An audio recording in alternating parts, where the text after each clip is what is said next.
Buenos días, nosotros vamos a continuar con el tema de fracturas supracondíleas del fémur. La siguiente, por favor. Bueno, estas fracturas no son tan frecuentes, se van a presentar en cualquier edad de la vida y con mayor frecuencia en la vejez. También tiene mayor probabilidad por el desuso, que hace más débil la zona condilometafisiaria distal del fémur. El mecanismo de producción de esta lesión puede ser un mecanismo directo o indirecto. El directo es producido por una acción violenta, ya sea, por ejemplo, el choque de un automóvil. En el mecanismo indirecto es más frecuente y se verá reflejado en los ancianos. Puede ser, por ejemplo, por una caída desde una altura o ya sea producidas por una torsión. También es importante recalcar que esta fractura son muy severas y a veces es difícil de reconstruir. La siguiente, por favor. Bueno, en la inspección, la actitud del miembro inferior en una posición anormal de rotación externa o interna se debe inspeccionar, también como es el acortamiento, la tumefacción, hemartrosis, la equimosis y el aspecto de la piel. Estos elementos son muy importantes y debe considerarse mucho. También debe evitarse cualquier movimiento que provoque dolor al paciente. Bueno, en la palpación esta tiene que ser metódica y va a permitir precisar el punto selectivo de mayor dolor, el cual corresponde al sitio de la fractura.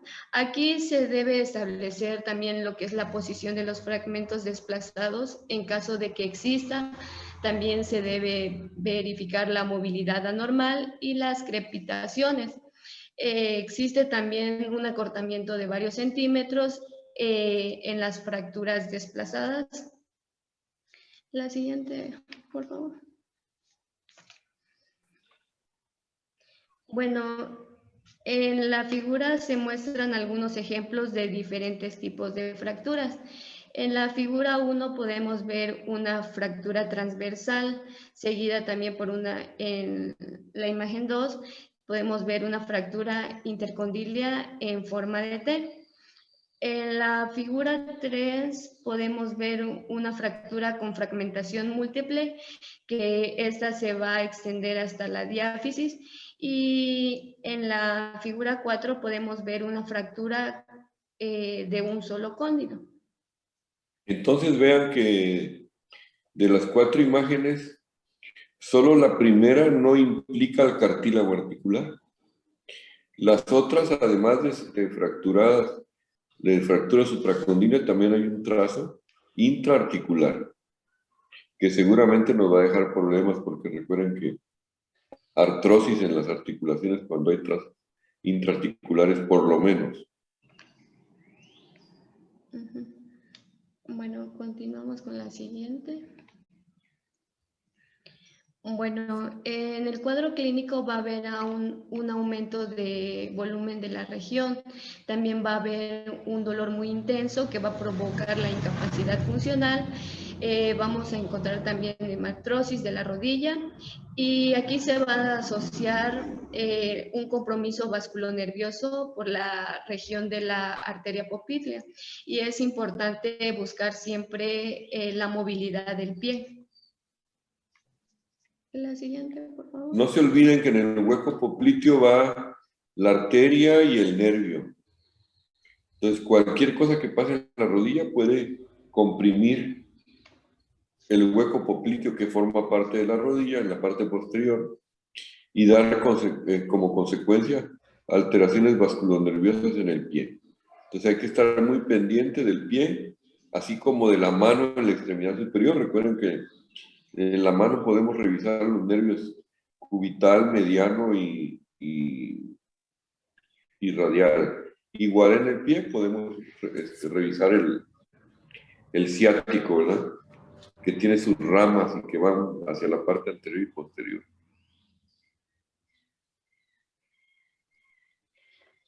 Bueno, en las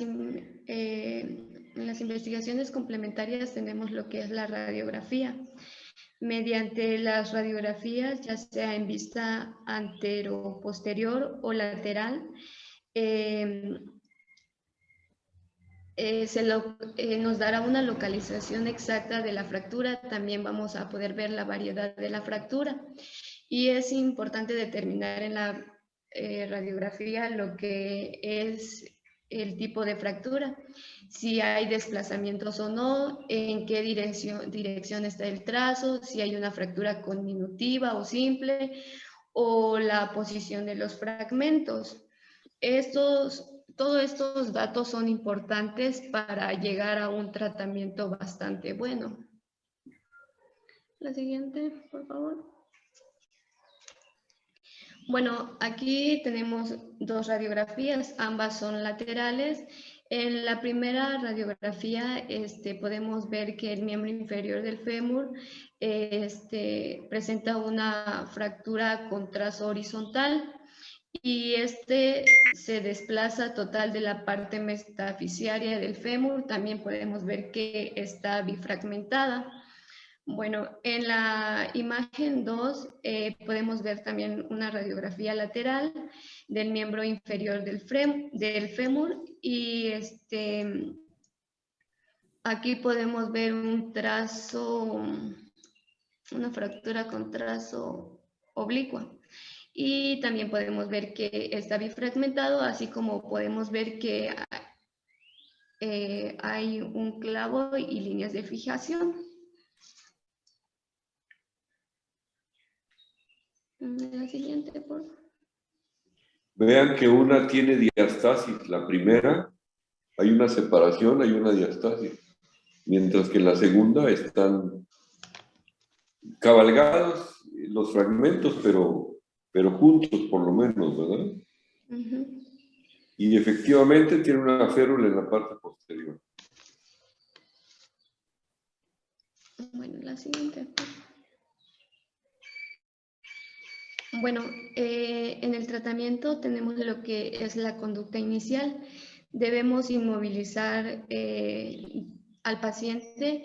Esta inmovilización va a ser de urgencia en el sitio del accidente y se van a utilizar los elementos disponibles, lo que va a ayudar a aliviar el dolor, ayuda también a prevenir complicaciones neurovasculares, así como cutáneas.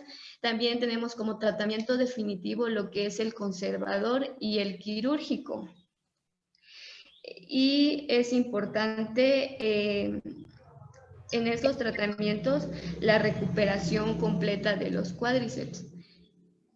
También tenemos que tener en cuenta la edad del paciente, el estado general del paciente, así como el estado local de la piel y las partes blandas.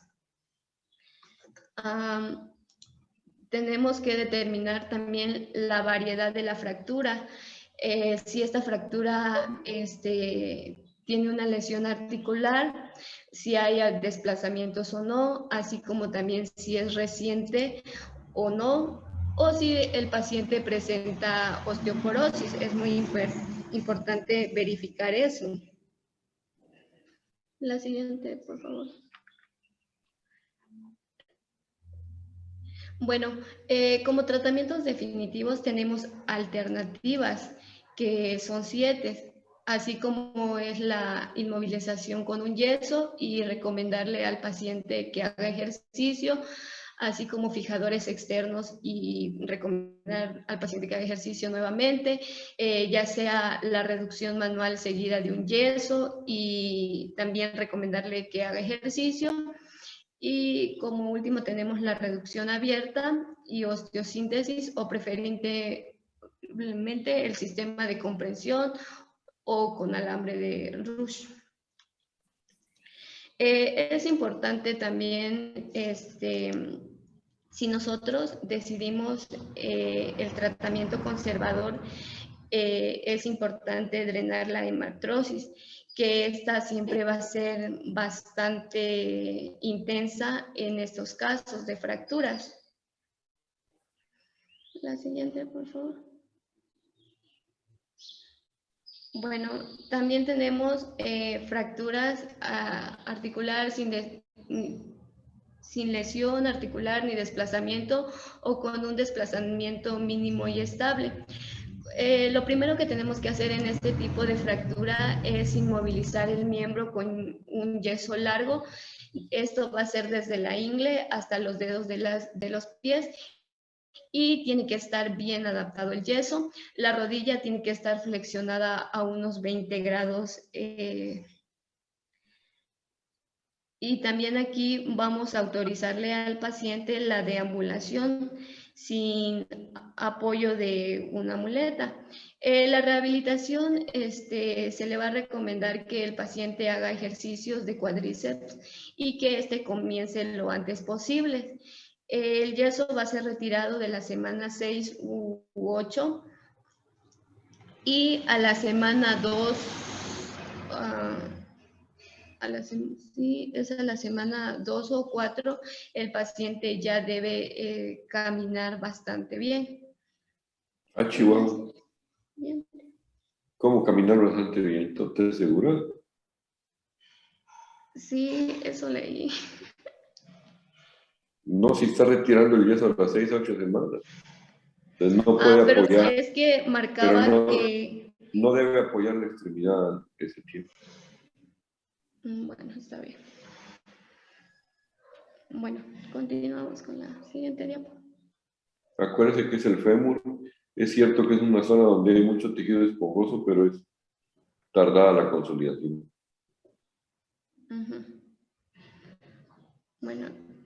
Bueno, también tenemos lo que son fracturas supraintercondíleas, conminutivas, desplazadas y con lesión articular. En este caso, el abordaje se debe hacer por vía externa y en primer lugar se realiza la reducción de los cóndilos, los cuales se fijan temporalmente con 3 o 4 alambres de Kirchner. Y seguidamente se sigue con la fijación de 2 tornillos de esponjosa convenientemente colocados. Esta va a ser de una manera que se permita la aplicación de una placa que fije los cóndilos de la diáfisis. También acá se requiere de la adición de un autoinjerto óseo en la zona diafisometafisiaria. Entonces vean que la placa que se ve ahí, recuerden que para la parte proximal habíamos dicho que sobre todo se usan las de 130 grados. Y ven aquí en la parte distal tenemos una de 90 grados, que también les enseñé que había unas de 90 grados, ¿verdad? Ahí se ve bien la placa de 90 grados. Perdón, adelante. Bueno, en la fijación interna se debe proporcionar una reducción anatómica lo suficientemente rígida y debe ser bastante estable. Marcaba que el miembro debe mantenerse elevado y además se podía aplicar fomentos fríos sobre la rodilla y el muslo, así como también como darle analgésicos. La siguiente, por favor. Bueno, hasta ahí sería. Buenos días. Continuando con el tema, vamos a ver las fracturas condilias de fémur. ¿Le puedes dar la siguiente, por favor? Ok. Hablando de ello y empezando por las generalidades, vamos a ver que son consecuencias de traumatismos que suelen producirse a nivel de la rodilla y esta particularmente se da a colocar en posición de flexión. El impacto que transmite la rótula, en este caso sobre los cóndilos, va a precipitar o dar paso a la fractura de los mismos. Y pues un dato importante es que se producen por movimientos forzados tanto en varo como en valgo. Y pues se van a dividir en 3 principales, que van a ser las unicondilias laterales, que van a ser por movimientos forzados en varo y en valgo. Y pues las unicondilias laterales, que van a llevar a la rodilla a una situación en varo por el desplazamiento mismo de los cóndilos. Y por último, también llamada el pico supracondilio, que esta va a separar los cóndilos, pero va a ser una separación a tal grado que vamos a ver una anchura evidente a nivel de la articulación del extremo distal del fémur con la rodilla. La siguiente, por favor. Bueno, en esta imagen podemos ver las principales estructuras óseas distales del fémur, que vemos aquí los cóndilos, tanto el medial como el cóndilo lateral, y pues ahí se va a llevar principalmente este tipo de fracturas. Y también vemos el grado de angulación que tiene tanto la porción medial como la lateral. En este caso la medial es de 25 grados y la lateral de 10 grados. Al haber fracturas de los cóndilos medial, tanto el lateral, pues esta angulación se va a atrofiar, se va a distorsionar, con lo cual va a dar paso a alteraciones en la movilidad de los mismos. La siguiente, por favor. La siguiente. Ok, pues aquí vemos los principales mecanismos de producción de la fractura. Si vemos en la imagen del extremo superior izquierdo, vemos las fracturas condilias en Y y en T, que son las principales que se van a producir al haber un traumatismo, ya sea directo o indirecto. Y también vemos en las imágenes de la derecha, en la figura 62.3, este va a ser un ejemplo de traumatismo directo que genera el mecanismo de valgo y rotación externa en valgo forzado, y con lo cual va a ocasionar fracturas de los cóndilos laterales. También tenemos el traumatismo que genera el mecanismo de varo, como ustedes pueden ver en la imagen de la derecha, y rotación interna, que va a generar también las fracturas de los cóndilos. Cabe destacar que estas fracturas se van a dar principalmente por la práctica de deportes violentos como es el fútbol americano, el fútbol soccer, o también por accidentes automovilísticos en trabajo de campo o de ciudad. En la siguiente, por favor. Bueno, el cuadro clínico vamos a ver que pues en este tipo de fractura de cóndilo siempre va a haber hemartrosis importantes debido a que pues van a ser estructuras intraarticulares, con lo cual va a dar paso a una limitación del movimiento de la articulación y dolor muy intenso a la palpación y a la movilidad. Vemos que dijimos anteriormente que pues la rodilla se va a ver más ancha debido al desplazamiento de los cóndilos tanto medial y lateral, que va a ser algo característico que se va a poder visualizar. La siguiente, por favor.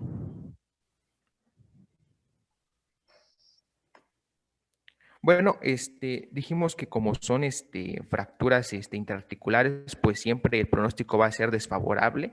Regularmente va a depender de la osteosíntesis que le hagamos al paciente y depende qué tan dañado va a estar la estructura intraarticular, en este caso los cóndilos.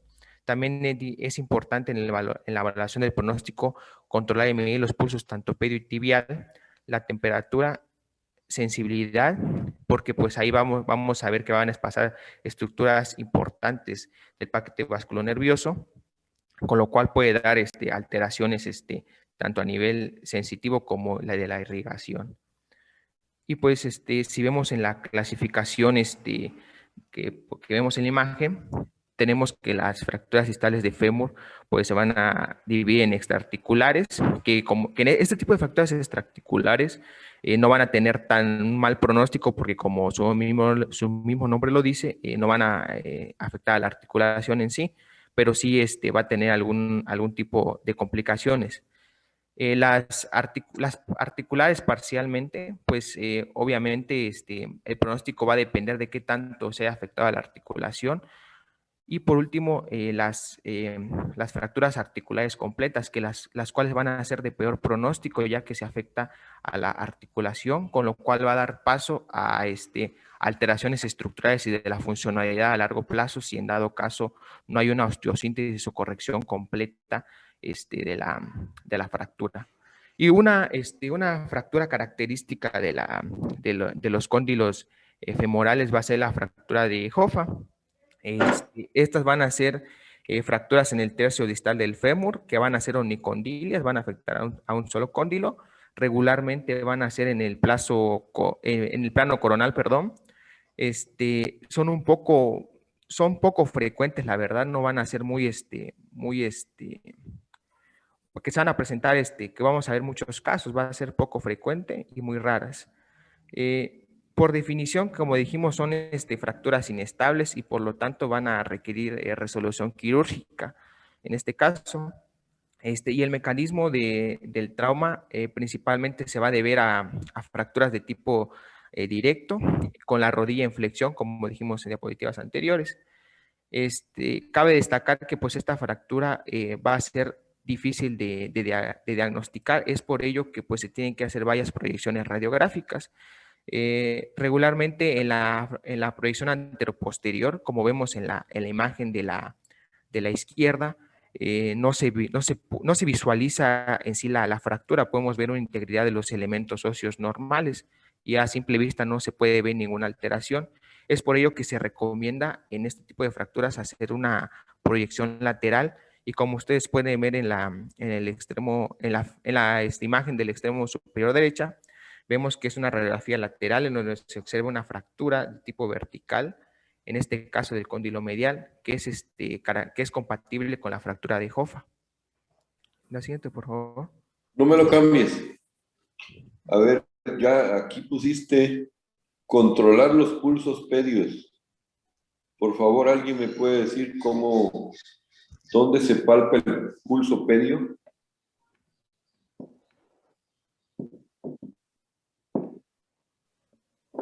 ¿No es en el dorso del pie?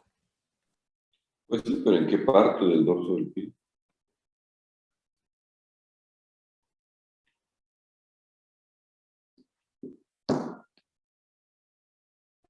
A ver, ¿en qué lugar se palpa el pulso pedio? De inmediato lo van a buscar, ¿verdad? Entre el primer y segundo dedo del pie. Exactamente, entre el primero y segundo dedo del pie. Más bien entre el primer y segundo metatarsiano. O sea, se palpa un poco más hacia el medio pie, entre el primero y el segundo metatarsiano. Si están con chanclas o algo, tóquense, por favor, y traten de buscar ese pulso pedio. No hay que hacer demasiada presión porque si no deja de latir, es una arteria bastante delgada y deja de latir y ya no se palpa. Entonces, de proximal a distal, donde se inician los metatarsianos primero y segundo, por ahí debe estar el pulso pedio. ¿Alguien lo encontró? Sí. Sí. Sí, doctor. ¿Sí? Bueno, pues qué bueno.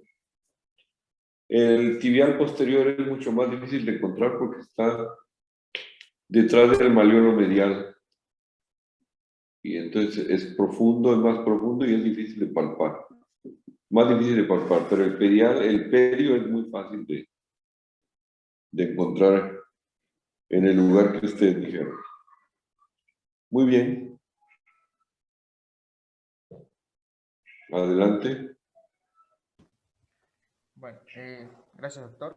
Continuando con el tratamiento, tenemos que se va a tener que hacer con osteosíntesis, con tornillo de esponja y con placa angulada, como dijo el doctor anteriormente, que tiene la placa angulada de 90 grados, más el injerto óseo. También se puede utilizar placa con tornillo deslizable de 90 grados. Y por último, se requiere una sensibilización externa que debe ser utilizada por corto tiempo, alrededor de 4 semanas, que pues es por lo mínimo que se debe utilizar esta estructura externa para la osteosíntesis correcta del hueso. La siguiente. Inmovilizador externo, creo yo que quería decir. Sí, exacto. Movilizador externo. La siguiente, por favor. Y pues eso sería todo con relación a las fracturas y pues a continuación hablaríamos del síndrome de embolia grasa. Pues hablando generalmente, este síndrome de embolia grasa se va a caracterizar por traumatismos de huesos largos, que si no se trata a tiempo puede ocasionar la muerte del paciente. Cabe destacar que el hueso largo que más se asocia al síndrome de embolia grasa va a ser el fémur. Este ocurre principalmente en presencia de la extravasación de grasa en el árbol bronquial y va a ser caracterizada por 3 signos principales, que va a ser el rash petequial, el deterioro mental e insuficiencia respiratoria progresiva. La siguiente, por favor. Bueno, para entender el síndrome de embolia grasa, primero tenemos que estudiar el embolismo graso, que pues esto en sí va a ser nada más la presencia de émbolos tanto en la circulación pulmonar como en la periférica, pero sin secuelas clínicas. Esto pues nos va a dar a entender que pues el embolismo graso va a ser precursor del síndrome de embolia grasa, pero pues no va a tener manifestaciones clínicas, síntomas o signos del síndrome de embolia grasa. Y algo importante al embolismo graso es que se va a presentar hasta en el 90% de los pacientes. Es decir, que si el paciente tiene algún traumatismo de huesos largos o bien puede ser un paciente politraumatizado secundario a algún accidente automovilístico o algo así, es casi seguro que va a presentar un embolismo graso, ya que estadísticas son del 90%. Y también una característica importante es que del 1 al 3% de las personas que tienen embolismo graso van a desarrollar el síndrome de embolia grasa. Es por ello que pues dicen que este síndrome, diferentes autores, es muy raro, se presenta poco, pero cuando se presenta hay que actuar de inmediato porque pues puede provocar la muerte del paciente. Y desviando un poco del ámbito de la fractura de huesos, el 5% de estos casos se van a presentar tanto en pancreatitis como en quemaduras, en diabetes mellitus y necrosis hepática. Es por ello que, pues, abonado a la fractura de huesos largos en el paciente, pues debemos considerar si no además tiene algún factor de riesgo, como puede ser la diabetes mellitus y alguna enfermedad hepatopancreática. La siguiente, por favor. Bueno, ahora sí, hablando del síndrome de embolia grasa, pues vamos a tener que es una complicación general de fractura de huesos largos, como dijimos. Es importante decir que no está descartada para los demás tipos de huesos y que se va a presentar más frecuentemente en pacientes politraumatizados. Y se va a caracterizar por una aparición de erupción cutánea, hipoxia y estado confusional.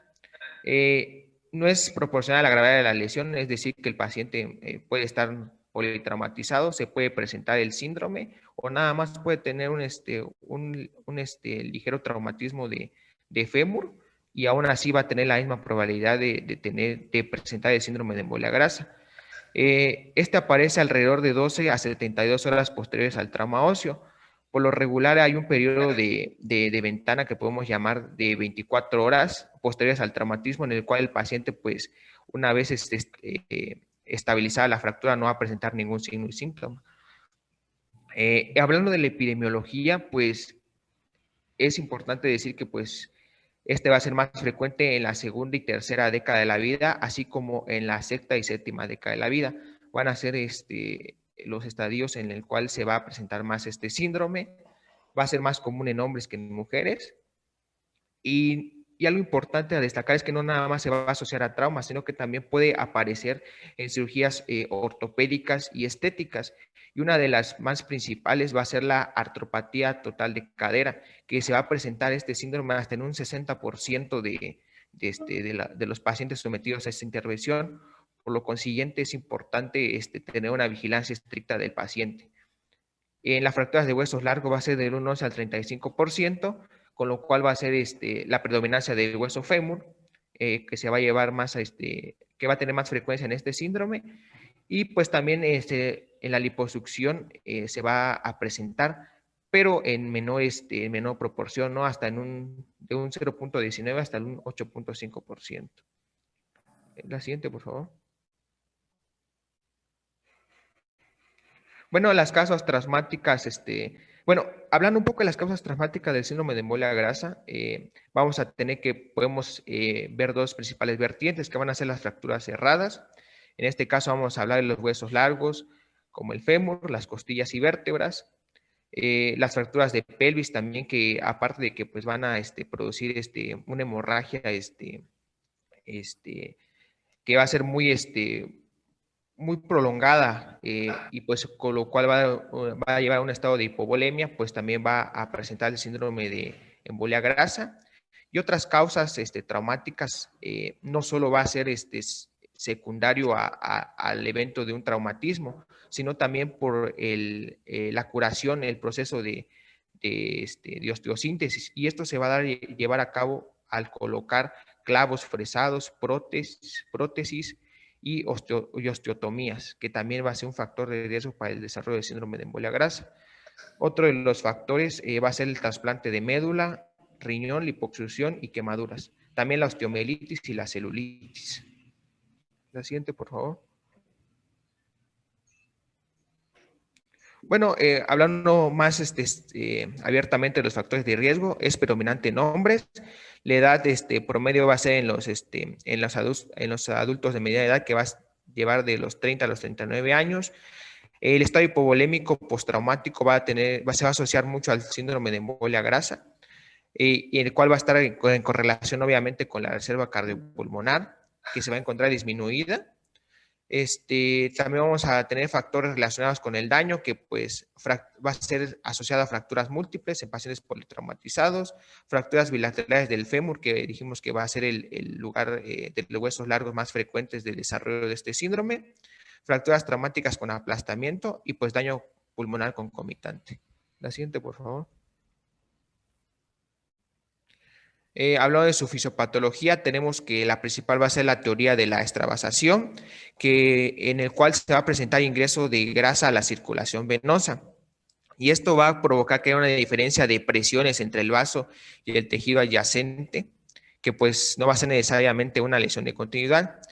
Y también es importante decir que cuando nosotros hacemos una fijación con clavos debido a una fractura y en tratar de reparar el canal medular, recordemos que la presión intramedular normal es de 30 a 50 milímetros de mercurio.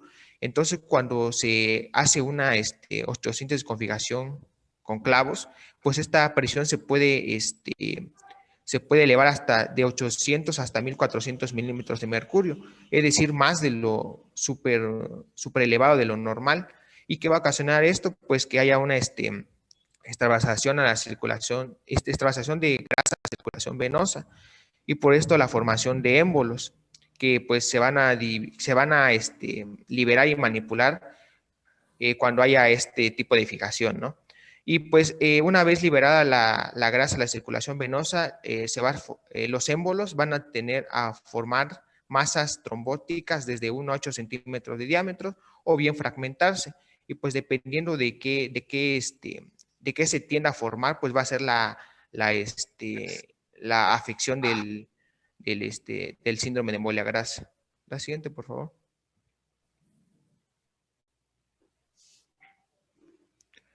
Bueno, este signo va a ser difícil de diagnosticar, porque pues los primeros signos son inespecíficos. Se va a asociar a una hiperemia brusca, taquicardia, colapso, taquipnea, trombocitopenia, que hay que ver en los estudios, y se agrega hipoxia y alteraciones del estado de alerta.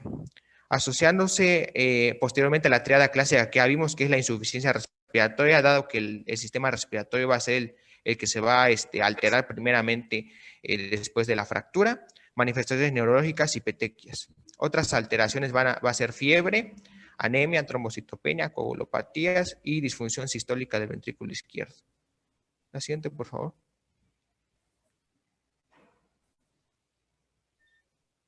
Bueno, la triada clásica que ya dijimos, vamos a hablar de las manifestaciones pulmonares, que va a ser la tos, la disnea, la taquipnea, la polipnea, la hemoptisis, la hipocapnia y la cianosis, que pues va a ser una de las manifestaciones pulmonares una de las manifestaciones asociadas a la disminución de la saturación de oxígeno, que pues esto se va a deber a las manifestaciones pulmonares, y esto lo podemos ver en las extremidades distales, en los dedos, en los dedos de las manos y los pies.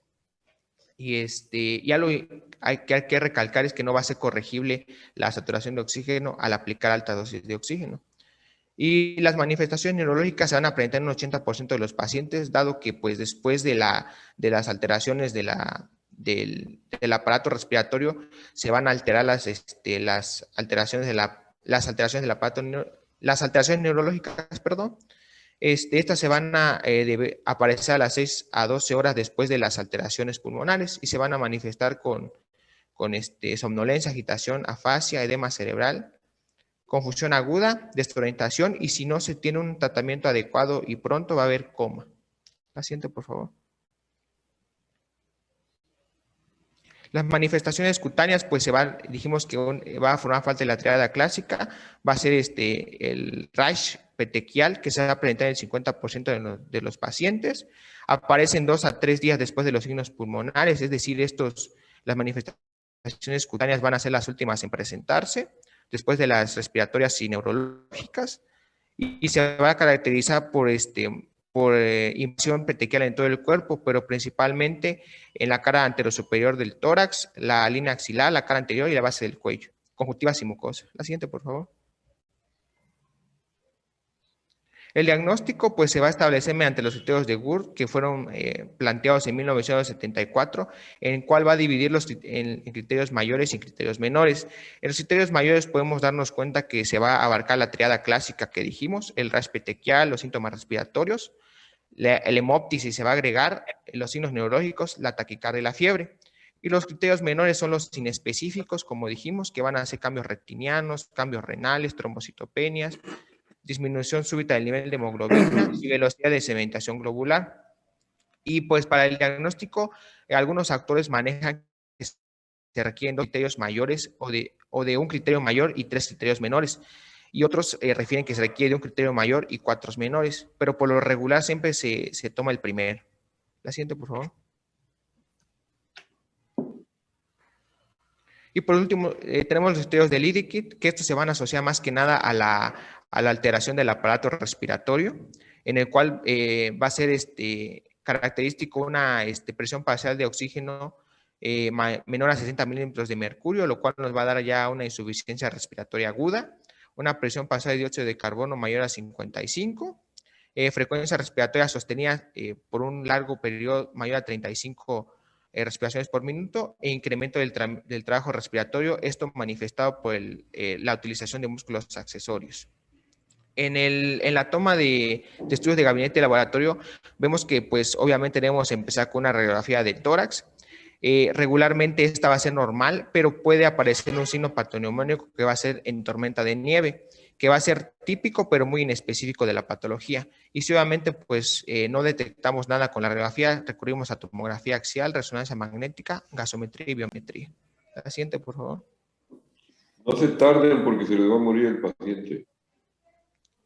Y tratamiento, pues obviamente no hay tratamiento específico, las medidas son de soporte, depende de la condición clínica del paciente obviamente, se requiere una estabilización temprana y estabilización hemodinámica. Cabe destacar también que el 10 al 44% de los pacientes van a requerir ventilación mecánica, esto debido por las alteraciones respiratorias obviamente.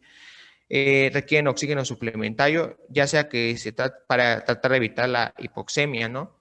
El tratamiento preventivo, algo que se recalca mucho en la bibliografía de los autores, es que si movilizamos precozmente la fractura y tratamos adecuadamente al paciente, pues se va a reducir en un porcentaje considerable la aparición del síndrome de embolia grasa. Y el tratamiento de soporte, que es establecer el equilibrio hemodinámico con oxigenación, ventilación mecánica y adecuada sedación y analgesia. Regularmente, ahorita en los estudios recientes están mencionados los esteroides y las aspirinas, pero pues se necesita más investigaciones para poder utilizarlos, dado que pues, los esteroides dicen que disminuye la inflamación y la extravasación de la sangre. Y igualmente la aspirina, pero todavía no se ha comprobado su uso eficaz en el tratamiento. La siguiente, por favor. Y pues sería todo de mi parte. Entonces vean que el cuadro es muy parecido con la tromboembolia pulmonar, que también se puede desarrollar como complicación. Puede ser trombos de grasa o émbolos de sangre, ¿verdad?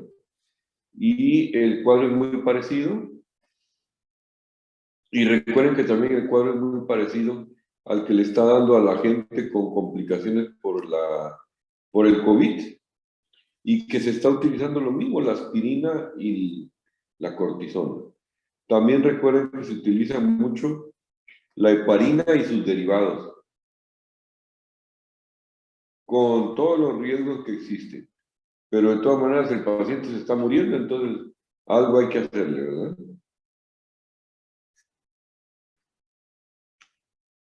¿Preguntas, dudas o comentarios?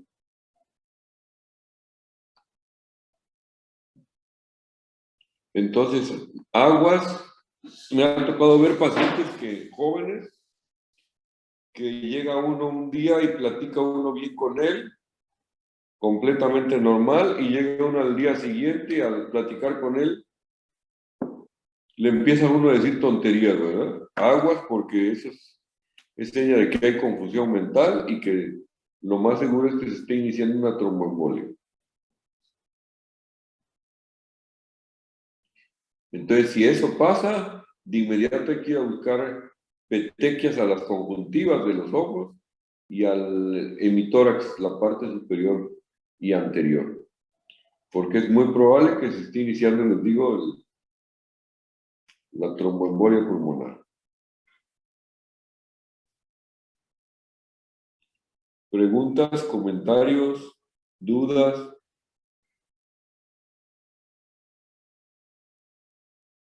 No los oigo.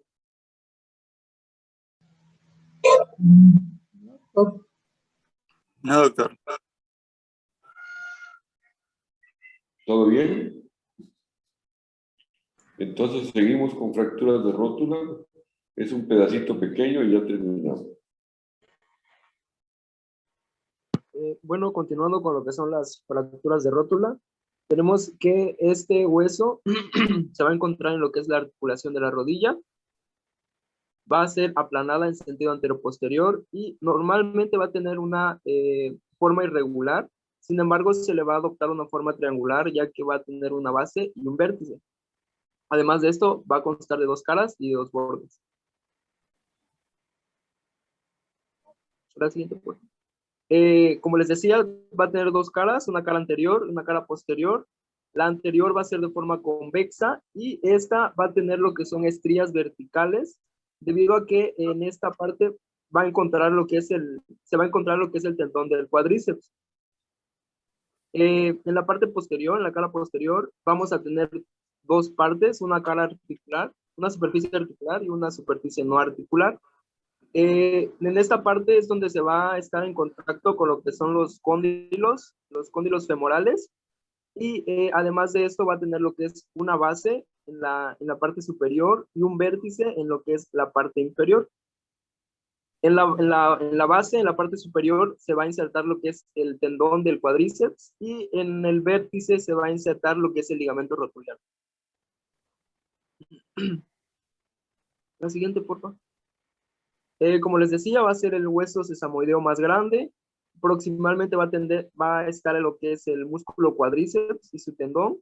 Distalmente va a tener el ligamento rotuliano y va a estar adosado al tendón del cuádriceps, sometido a presión por este músculo.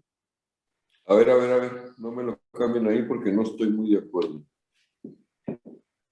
Dice, sí es un hueso sesamoideo muy grande, está el cuádriceps, pero dice ligamento rotuliano. ¿Será el ligamento rotuliano? ¿Alguien sabe cuál Es tendón. ¿Alguien sabe cuál es la definición del ligamento?